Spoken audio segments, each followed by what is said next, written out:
Daily டிஃபனுக்கு என்ன சட்னி அரைக்கலான்னு ரொம்பவே குழப்பமாக இருக்கீங்களா? அப்போ இந்த சட்னி ட்ரை பண்ணி பாருங்கள். ரொம்பவே சூப்பராக இருக்கும். வாங்க இது எப்படி செய்யலான்றது பார்க்கலாம். இது செய்யறதுக்கு பாத்திரத்தில் கொஞ்சமாக எண்ணெய் சேர்த்துருக்கேன். அது கூடவே தேவையான அளவு வெங்காயத்தை சேர்த்து ஒரு பல் பூண்டு சேர்த்து வதக்கிக்கலாம். இது கூடவே 2 காஞ்ச மிளகா நான் எடுத்திருக்கேன். காரத்துக்கு தகுந்த மாதிரி நீங்கள் காஞ்ச மிளகா ஆட் பண்ணிக்கோங்க. தக்காளி சேர்த்து நல்லா வதக்கிக்கலாம்.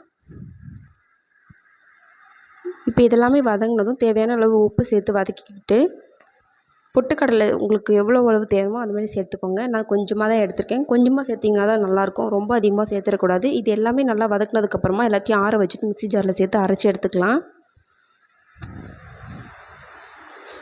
கொஞ்சமாக தண்ணி விட்டு அரைச்சி எடுத்துட்டிங்க அப்படின்னா இந்த மாதிரி இருக்கும்.